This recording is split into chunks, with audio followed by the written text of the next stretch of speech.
শুধু হুগলি জেলারই নয়, বাংলার প্রাচীন সাবেকি বনেদি বাড়ির দুর্গাপুজোগুলির অন্যতম একটি হলো কোন্নগর ঘোষাল বাড়ির পুজো, যা এবার 571তম বর্ষে পদার্পণ করল।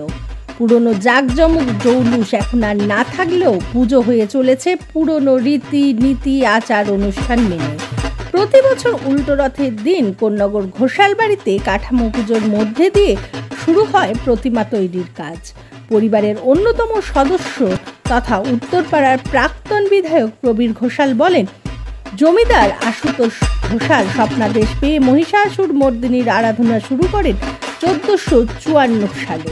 সে সময় দিল্লিতে চলছিল ইব্রাহিম লোদির রাজত্ব।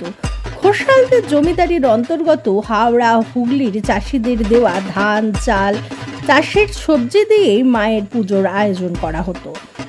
প্রথা অনুযায়ী মহালয়ার পরের দিনই অর্থাৎ প্রতিপদ থেকেই এ বাড়িতে শুরু হয়ে যায় পুজো আচার অনুষ্ঠান, চণ্ডীপাঠ প্রভৃতি। এক সময় পুজো উপলক্ষে এ বাড়িতে অনুষ্ঠান করে গেছেন বাড়ি গুলাম আলী খান থেকে শুরু করে হেমন্ত মুখোপাধ্যায়ের মতো বড় বড় শিল্পীরা।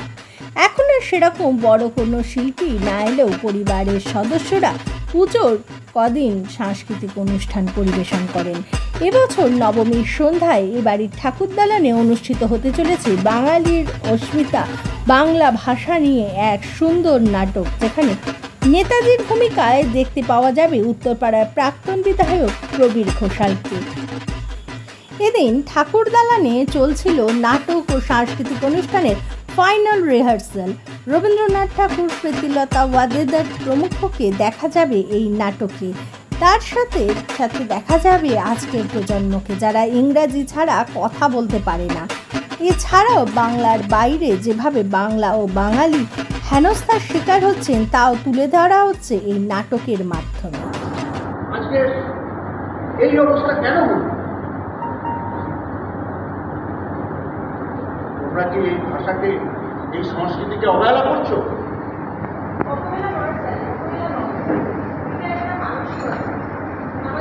নমস্কার, এই মুহূর্তে আমরা দাঁড়িয়ে আছি হুগলি জেলা তথা বাংলার অন্যতম প্রাচীন পুজো কোন্নগর ঘোষাল বাড়ির পুজো। এই পুজো 571 বছরের প্রাচীন এই পুজো আমরা পেয়ে গেছি এই বাড়ির অন্যতম সদস্য তথা এই পুজোর অন্যতম উদ্যোক্তা পাড়ার প্রাক্তন বিধায়ক প্রবীর ঘোষাল মহাশয়কে। তার থেকে জেনে নেব এই বাড়ির পুজোর আচার নিয়ম সেই সম্পর্কে। দাদা, কি বলবেন? আমাদের তো এবছর পুজো 571 বছরে পড়ল। এটা আমরা গর্বিত যে এই পুজো কখনো বন্ধ হয়নি।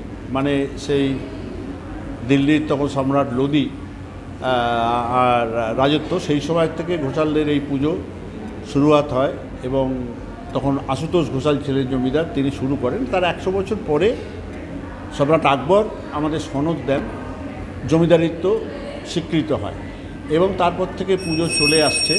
তারপরে এসছেন ইংরেজ শাসকরা, তারাও এসে পুজোকে স্বীকৃতি দিয়েছিলেন 750 টাকা করে। সেই সময় 750 টাকার আমরা শুনেছি আমাদের পূর্বপুরুষদের খরচা করা যেত, অত্যন্ত মানে অল্প টাকা খরচা হতো, আবার বেশি টাকাটা ট্রেজারিতে ফেরত চলে যেত। তা সেই ট্র্যাডিশানটা চলে আসছে। নানা রকম জনশ্রুতি আছে, গল্প আছে আমাদের। এই যে এখন আপনাদের মনে হতে পারে যে আমি একটা নেতাজি সেজে কেন দাঁড়িয়ে আছি, আমাদের সাংস্কৃতিক অনুষ্ঠানের একটা ঐতিহ্য আছে। এই যে নাট মন্দিরে দাঁড়িয়ে আমরা কথা বলছি, এই নাট মন্দিরে ওস্তাদ বড়ে গোলাম আলী খাঁ থেকে শুরু করে হেমন্ত মুখোপাধ্যায় পর্যন্ত সঙ্গীত পরিবেশন করেছেন, তবলা লহরা করেছেন। এই কোভিডের আগেই পণ্ডিত গোবিন্দ বসু। তো আমাদের সেই সাংস্কৃতিক অনুষ্ঠানের মধ্যে প্রতি বছর আমরা প্রাসঙ্গিক কোনো ঘটনাকে নিয়ে একটা ছোট নাটকও করি, নাচ গান চলে, তার সঙ্গে নাটক। তো এবছরে আমাদের থিম হচ্ছে বাংলা এবং বাঙালির অস্মিতা।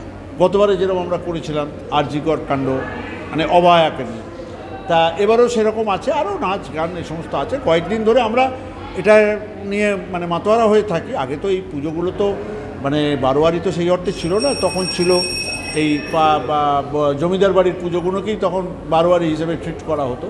তা সেই রকমই আমরা এখনও আমাদের পরিবারের সব সদস্য হৈ হৈ করে পুজোর কটা দিন কাটাই। ঠাকুরের আশীর্বাদ যে আমাদের পুজো এখনও বন্ধ না হয়ে মাথা উঁচু করে চলছে। এবারের পুজোর বৈশিষ্ট্য কি? মানে দেবী মার যে বৈশিষ্ট্য বা এখানকার আপনার পুজো বা ভোগের যে নিয়মাবলী সেই না, সম্পর্কে যদি বলেন। সেগুলো হচ্ছে আমাদের ট্র্যাডিশন মেনে, যে এই যে যেরকম বিজয়ের দিনে যারা এও মহিলা তারা ইলিশ মাছ ভাত খেয়ে সিঁদুর খেলা ঠাকুরকে বরণ করা এটাই যাবে। যেরকম আমাদের বাড়িতে যে কয়েকদিন ধরে পুজোর যে প্রসাদ হবে তাতে কোনো বাইরের মিষ্টি গ্রহণ করা হবে না। আমাদের বাড়ির যে সমস্ত জমিতে নারকেল গাছ আছে তার নারকেল থেকে নারকেল নাড়ু বাড়ির মহিলারা তৈরি করবেন, সেই নারকেল নাড়ুই ওই প্রসাদের সঙ্গে দেয়া হবে। এইরকম অনেক রকম আছে আর কি, আমাদের সেই রকমভাবেই চলছে। কোনো জাতি তার অস্তিত্ব